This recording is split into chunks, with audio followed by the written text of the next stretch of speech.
Peace of Mind podcast merges business and psychology.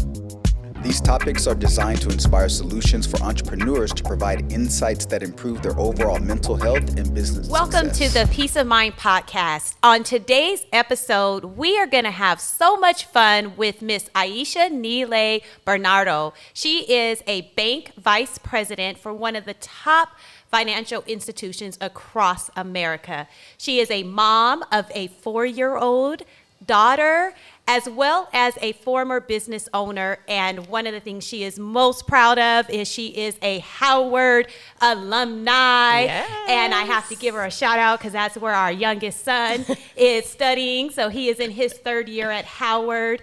So we are just so excited to have you on the podcast today. We are going to have so much fun. You have so much experience and just a heart of gold. Oh, thank you so much. I'm so excited to be here. Yes, definitely.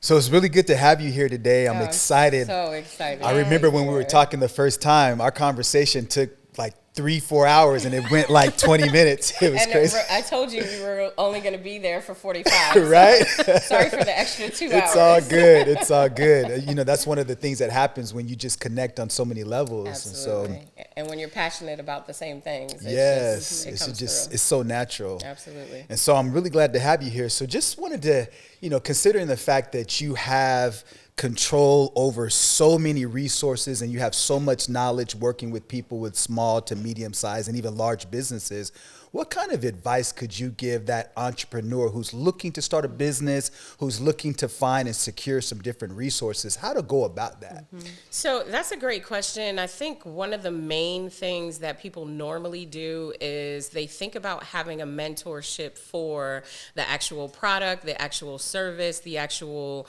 business that they're going to be engaging in, but they don't think about having a mentorship for the money.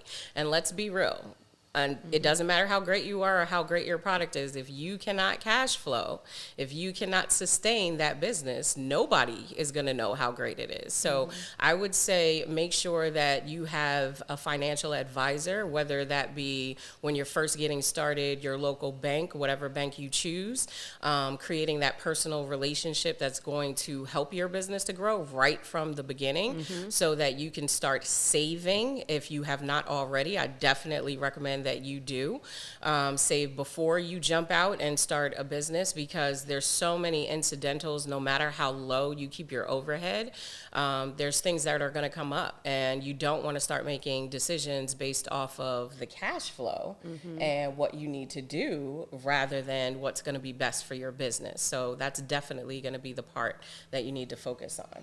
And so as much as you can save, did I say that 5 times already? Okay. Save. Absolutely. Save. Exactly. Then start your business. Yes. That's such a good point, because when you think about just that average person that's thinking about starting their business, they don't necessarily think long term about the idea might be fantastic, but how much cash flow do you have to maintain that idea? Because 4 out of 5 businesses, they say, go out of business in the first 5 years. Absolutely. And that those that even get through that first 5 years, 4 out of 5 of them go out of business the next 5 years. So you're talking 90% failure rate. So being cash flow is such an important factor. It's such a good point that you bring up. So. Yeah, and so the milestones in business are like getting to that first 100,000, getting to that, the next point would be 500,000, and then, but growing from 500,000 to $1 million is almost, I don't want to say impossible, but it's very, very difficult. And people don't realize that. It's not done from cash. It is done from credit. It is done from credit. So make sure after you're saving, your credit is intact, because that's what's going to help your business to really grow and get to the next level. And then after the $1 million, it's actually very difficult to go from $1 million to $5 million. A lot of people don't realize. I remember in the 90s, in the early 2000s, if you said you had $1 million business, that meant something. Now, it actually means that the owner probably brings home about $60,000 a year.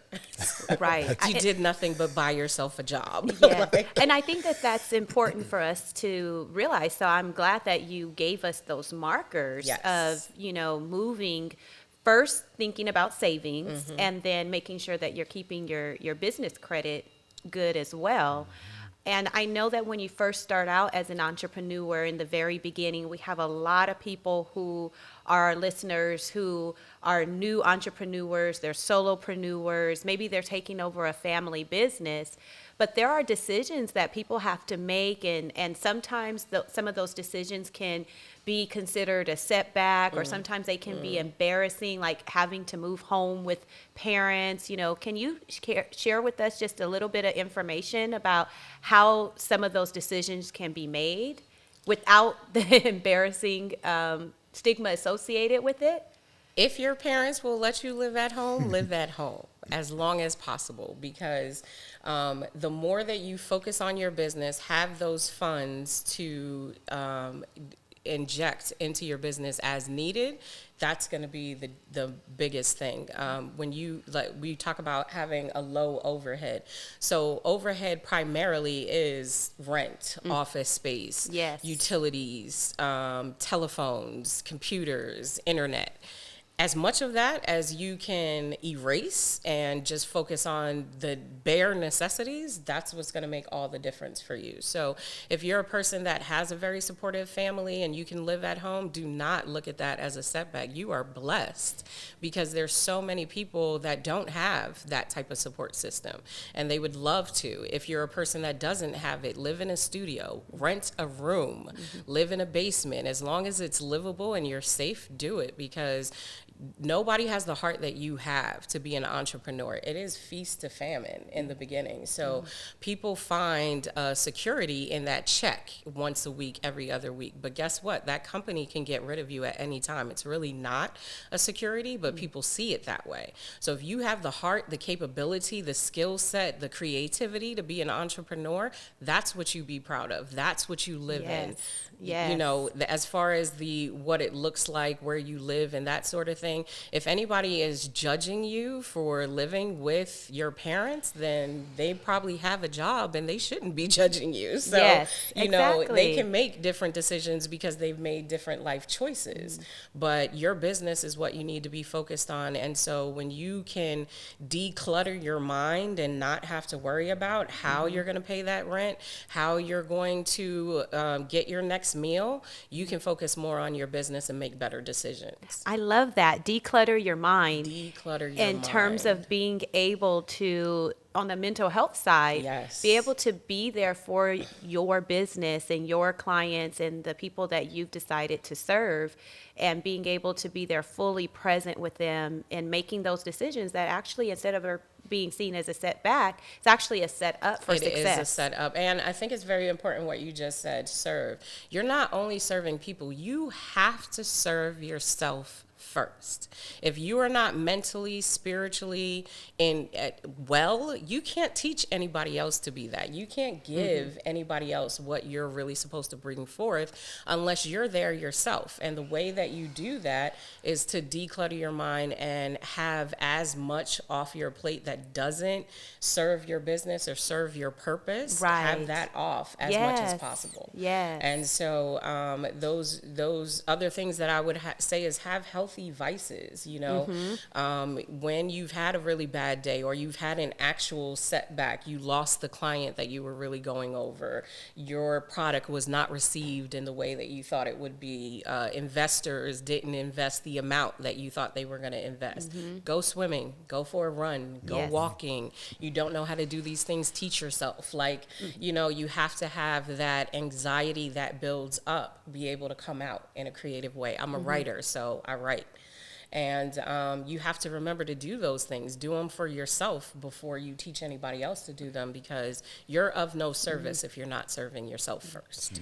And that's interesting that you figured out within yourself something that will be a trigger for you, which is anxiety, Yes. and how to be able to overcome that to still be able to be successful within your endeavors that you're doing. So writing for you is one of them.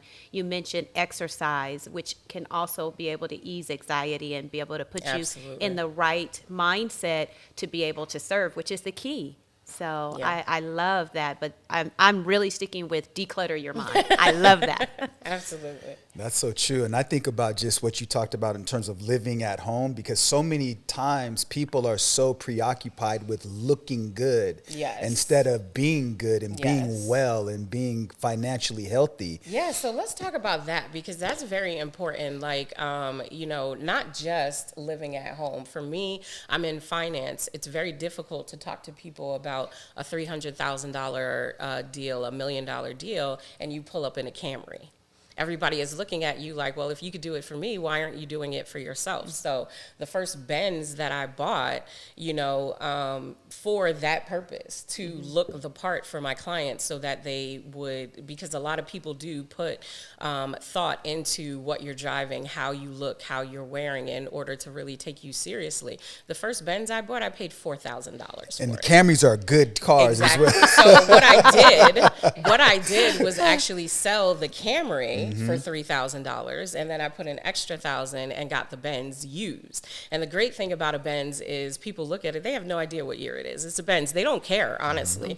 But it looked the part, but it still was fiscally responsible because I'm a banker. So Yes. I'm thinking about Exactly. how much money I'm actually putting into it. And so I made sure that I looked the part so I can at least not have that as a stigma against me. But I wasn't stupid and didn't get a high car note. And I don't want to say stupid, but You were Uninformed. mindful. I was mindful about not having, because that was, you have to start building that wealth in a very responsible way. So instead of getting the brand new Louis Vuittons, rent them if you need to. If you're in the fashion industry and you want that fashion account, so you have to look the part, rent. OfferUp is amazing. You can get anything on there. They sell children on there, which is scary, but That is. I've seen it. I've seen an ad. Oh, for no. Yeah. You know I'm an educational psychologist, so that is very disturbing. It was super disturbing, Wow, but okay. that tells you that you can get anything on there. So, and it's going to be half or lower than what you really need to purchase. I've literally purchased cars from OfferUp. So look the part, but don't spend the money for it. Put your money in your business. I definitely think that on another podcast, we will have to have a conversation about how do you get a Benz for $4,000. Oh, I think that's a good idea. I would love to teach that. Yes, for another Cars are kind of my podcast. passion, so We'll definitely have you back for that one, that's for sure. it was no car note, let me tell you. So let's talk a little bit about just that entrepreneurial journey and just the journey of a person just trying to better themselves, right? What was that like for you? Because oftentimes moving up the corporate ladder, and there's a lot that's attached to who you are, you know, African American, female, in a corporate setting. Yes. How did you manage the frustration of navigating that? So I think the wonderful thing about me, my name is Ayesha Bernardo. It means life like the river Nile, brave as a bear. My father was methodical about raising me, and I remember the most potent thing that I can get from my family was, you can do anything. I believed it solely, completely. Everything in me believed that. So I would have these crazy ideas and just be like, well, I can do anything. So I'm going to do that. I like that. Brave. Yes, yes. So graduating from Howard University, I had a network that you would not believe, from the East Coast to the West to the Midwest to the South. Anywhere that I landed, I knew somebody there from Howard, or I knew somebody who knew somebody from Howard. And, I used that. My dad actually worked for United, so I used to be able to fly for $20 What? anywhere. What? So That's nice. when I graduated Howard University, I started my first company in public relations, and that's what I did. I had contacts. I went to high school in Miami. Okay. I was born in New Jersey, so I had contacts in New York. I had contacts in Miami. So getting started, I just utilized that, and I used what I have. I didn't pay full top dollar for anything at all. And I worked through my network, and then I did public relations for 10 years. I worked with nonprofits, entertainers, and I built that company, and I saw how easily you could go from feast to famine. and public relations was starting to take a decline. I loved the more branding, marketing, Nike, just do it. That was the side You're of definitely a public just do it relations. person. Yes, That's for sure. that was the side of public relations that I loved, but it was moving more so towards, this was the a rise of social media time when my business went, and I just kind of knew that I wasn't passionate about that side. I wasn't knocking it, but it wasn't for me. Right. So I thought about, what did I do before then that I liked, and that was banking. And so I went back. I went from being a business owner. I had worked as director of communications director for a nonprofit, and went all the way back down to the beginning in banking, and actually was a part-time teller and part-time seller. So you did half platform work and half teller work. And I guess people would probably see that as a decline, but I knew that the main part of my business that I could have grown more was the finance. And so what better way to get a teaching for free, Right. and actually make the company pay me, but go into banking. So that's what I did. I started from the bottom, went back to like a $30,000 job after being a business owner and communications director. And that background really helps me. So you talk about being a Black female and being in corporate America. You know, I really never allowed myself to think about that. I always had the thought, if white people, Indian, Asian people can do it, what's the difference between me and them? I love That's it. so They're important. a human being. They bleed like I do. They may have better resources. That person may have more context than me. But what's the worst that can happen? I can try, and if it doesn't work out for me, then I'll go on and I'll figure out something else. But because I had that mindset of, they're not better than me. I am I am intricately me. So there's nobody else that has those specific words that I have. There's nobody else that has that specific thought process that I have. There's other bankers, there's other tellers. I remember being on a call, and I was asking what was the goal for the position that was higher than mine. And the regional was on the call, and he said, Ayesha, you don't have to worry about that. That's not your position. And I said, that's going to be my position. So I want to know now. Yes. Because I'm going to start working as though I'm already in that position. And he said, wow, okay, well, this is what you need to know. And that's what I did. You stepped into what you knew your destiny I was. was already doing the next position's work. That's so important, because a lot of times, you know, the reason why I brought that up is because sometimes people impose those views upon you, and the fact that you had the esteem, and you know, just hearing about you talk about your father, and every single time he spoke your name, it just instilled that idea and that concept of being self-assured, self-confidence, and whatever you brought to the table didn't matter. Sometimes I didn't feel the self-confidence, but I'm good at faking it till I make it. That's right. But you had enough esteem to realize that you could push through it, right? So that's the key. Yes, because deep down inside, the key word that you had was, I'm intricately me. Yes. And you knew that you carried something very special.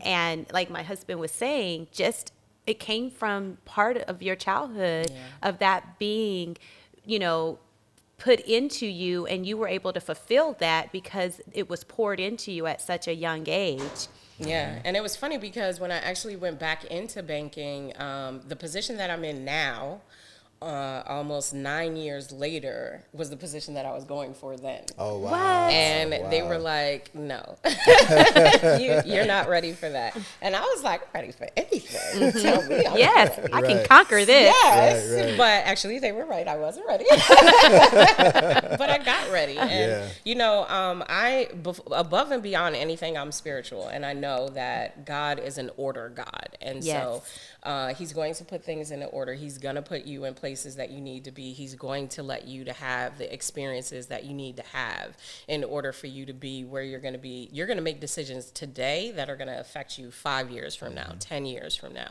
20 years from now. You're going to be like, oh yeah, remember when I met that guy Jordan? And I was like, wow, he's great. And 20 years later, you could be working with that person, and you're thinking that it was just a happenstance meeting, Yes. and it's part of your destiny. You Yeah. have no idea what it is. Everybody that you meet, they're in your life for a reason for that time. Yeah, talk about that, because like in your business, you're dealing with numbers, Oh my God, you're dealing yeah. with facts and figures, but Yeah. it's really about the relationship. So talk to that new business owner, that person that's really trying to get to the next level, about the value of relationships. Let me tell you, just talking about banking and my journey and climbing the corporate ladder, that does not get done by yourself. It is all about seeing the person that is ahead of you, that is willing to tell you how they got there, willing to give you any kind of guidance of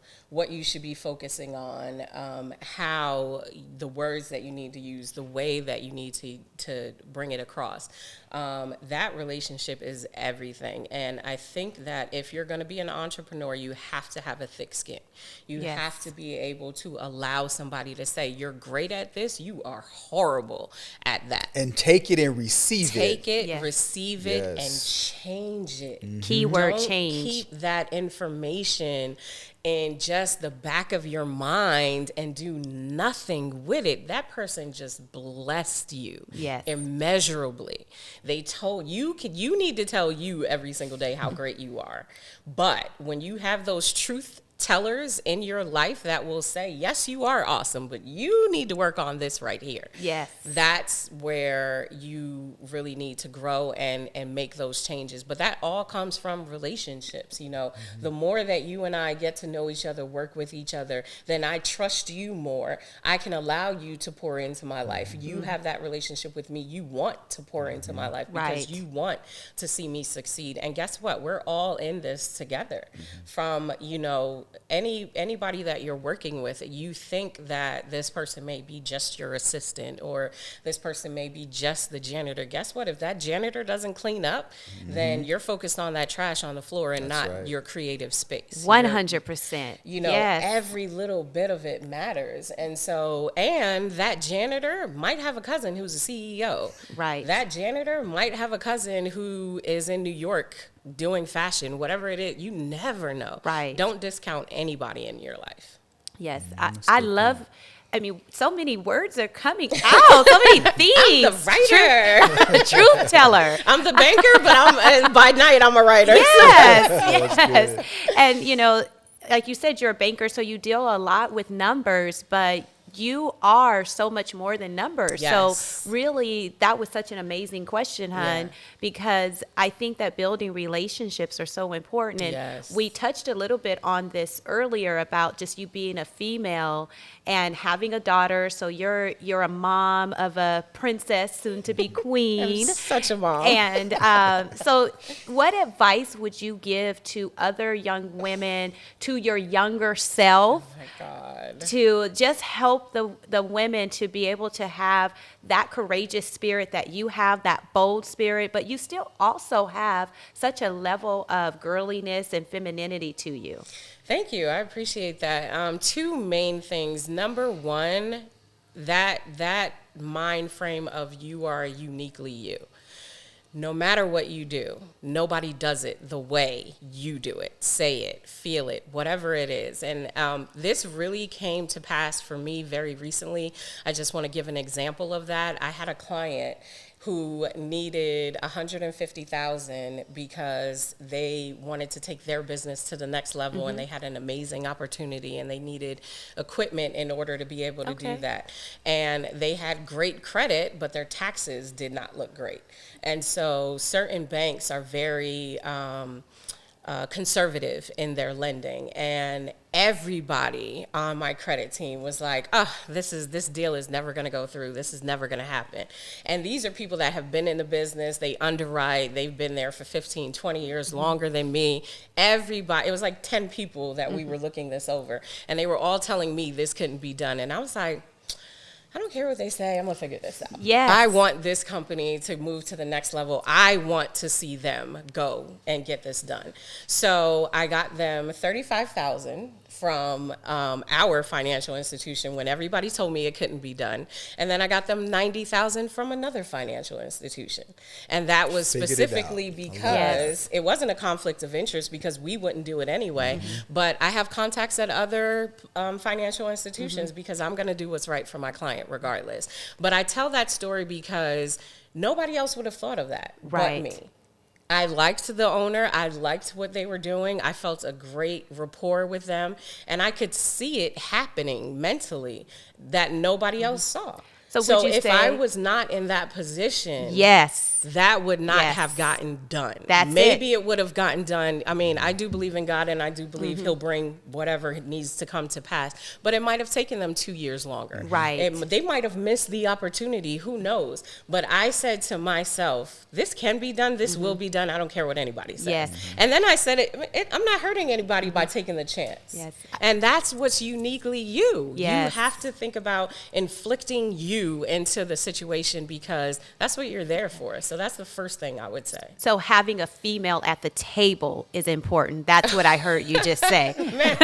That's what I heard. You know, a female who's brave, who is not afraid to stand up for what is right. Absolutely. And you were guided by your heart and your intuition because women carry such an intuition about us. So you just knew, and you also were able to pick up on that they were intricately unique in their own way, and you knew that what they had needed to be offered. And it was a woman-owned business. That wasn't a deciding factor for me, but that was a nice plus. But yes, definitely. And there's a lot of times that, especially when you're talking about credit and you're talking about underwriting and you're talking about banking, there's a lot of times that I'm in a room full of men. There's a lot of times that my clients are male-owned businesses that primarily, I deal with manufacturers. That's largely a male-dominated industry. I deal with trucking companies. That's largely a male-dominated industry. I go into meetings with partners, and they're all males, and literally everybody's looking to me.